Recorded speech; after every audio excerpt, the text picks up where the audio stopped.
तो Israel Iran के बीच संघर्ष जारी है। इजराइल ने ईरान पर फिर की एयर स्ट्राइक, दोबारा न्यूक्लियर ठिकानों पर किए हमले। जवाब में ईरान ने भी मिसाइलें दागी और बीते कल पीएम मोदी और नेतन्याहू के बीच बातचीत हुई थी। विदेश मंत्री एस जयशंकर ने भी बात की। ईरान के विदेश मंत्री से फोन पर बात की है। बड़ी जानकारी आप तक पहुंचा रहे हैं, जहां बताते चले कि ईरान और इजराइल के बीच जो संघर्ष है वो अभी भी जारी है। इजराइल ने ईरान पर फिर से एक बार एयर स्ट्राइक की है। प्रदीप हमारे साथ लगातार बने हुए और ज्यादा जानकारी लेंगे। प्रदीप, जिस तरह से देखें कि इजराइल और ईरान के बीच भी संघर्ष अभी थमता हुआ नजर नहीं आ रहा और एक बार फिर से इजराइल ने ईरान पर एयर स्ट्राइक कर दी। देखिए, बिल्कुल मिडिल ईस्ट में एक बड़ा सैन्य संघर्ष इस वक्त चल रहा है और जिस तरीके से पूरी रात जो है मिसाइल की बारिश होती रही और जिस तरीके से ईरान ने पलटवार किया तेल अवीव पर हाइपरसोनिक मिसाइल उन्होंने दागी, ये बताया जा रहा है। जो दावा किया गया उसमें तेल अवीव को भी काफी नुकसान हुआ है, जो कि इजराइल की राजधानी है। इसके जवाब में जोरदार यहाँ पर इजराइल ने एयर स्ट्राइक की है और एक बार फिर से परमाणु ठिकानों को निशाना बनाया है, जो कि ईरान के कथित परमाणु ठिकाने हैं। इससे पहले हमने देखा जैसे ही हमले की शुरुआत हुई थी तब इजराइल ने बड़ा एयर स्ट्राइक किया था ईरान के ऊपर और उसके बाद ईरान ने बदले की कार्रवाई की धमकी दी थी। तो एक बड़ा युद्ध क्षेत्र अब मिडिल ईस्ट में बनकर उभर रहा है।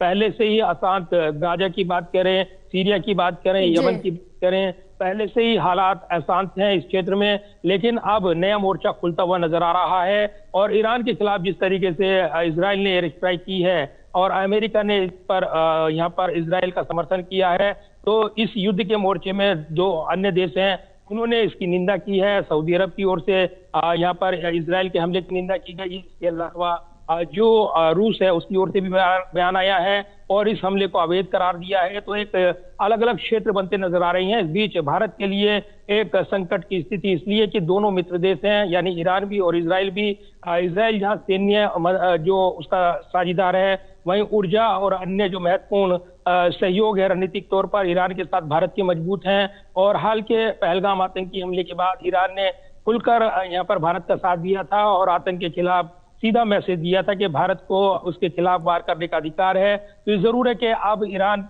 जब इस नए युद्ध क्षेत्र में फंसता हुआ नजर आ रहा है तो भारत की चिंताएं विशेष तौर पर देखने को मिल रही हैं और इसलिए विदेश मंत्रालय की ओर से ये बयान भी आया कि वो चिंतित हैं और दोनों पक्षों से संयम बरतने की अपील की गई है।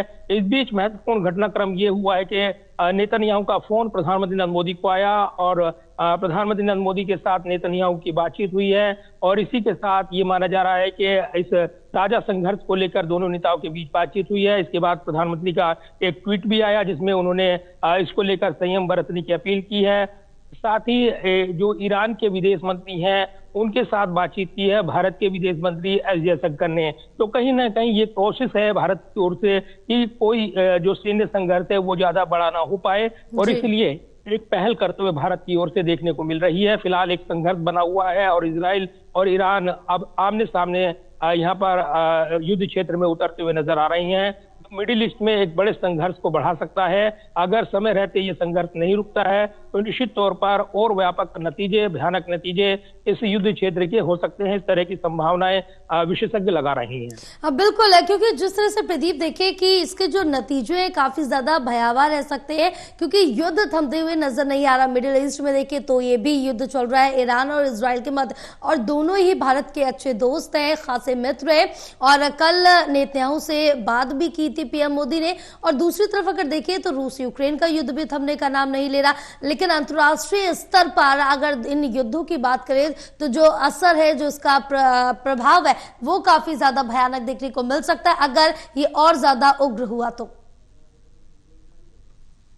और देखिए, बिल्कुल, और इसीलिए जब नेतन्याहू से बातचीत हुई प्रधानमंत्री नरेंद्र मोदी की, तब उन्होंने सीधे तौर पर कहा है कि मुझे इजराइल के प्रधानमंत्री बेंजामिन नेतन्याहू का फोन आया। उन्होंने मुझे मौजूदा स्थिति के बारे में जानकारी दी। साथ ही प्रधानमंत्री ने भी कहा कि मैंने भारत की चिंता को साझा किया है और क्षेत्र में शांति और स्थिरता की शीघ्र बहाली की आवश्यकता पर जोर दिया है। ये पूरा बयान है प्रधानमंत्री का, जो अपने आप में बताता है कि इसको लेकर भारत कितना सतर्क और सधी हुई कूटनीति के साथ दोनों पक्षों के साथ एक बेहतर तालमेल बने और जल्द से जल्द ये तनाव घटे, इसकी कोशिश वो करता हुआ नजर आ रहा है। और विदेश मंत्री एस जयशंकर की ईरान के विदेश मंत्री से हुई बातचीत भी ये इशारा कर रहे हैं कि कहीं ना कहीं भारत चाहता है कि दोनों पक्ष इस युद्ध को आगे ना बढ़ाएं और कहीं ना कहीं एक शांति स्थापित करें, कूटनीतिक चैनल के माध्यम से बातचीत का रास्ता वो अख्तियार करें। दूसरी तरफ हम देख रहे हैं कि एनडीए के सहयोगी जेडीयू की ओर से कल एक बड़ा हमला किया गया। जेडीयू नेता केसी त्यागी की ओर से कहा गया है कि इस हमले के पीछे जो इजराइल ने ईरान पर बोला है उसके पीछे अमेरिका का हाथ है और अमेरिका शांति नहीं चाहता है। वो जो बातचीत चल रही थी ईरान के साथ वो पटरी पर नहीं आई और उसने परोक्ष रूप से इजराइल के जरिए ईरान पर हमला करा दिया, तो भारत के हित प्रभावित होते हैं।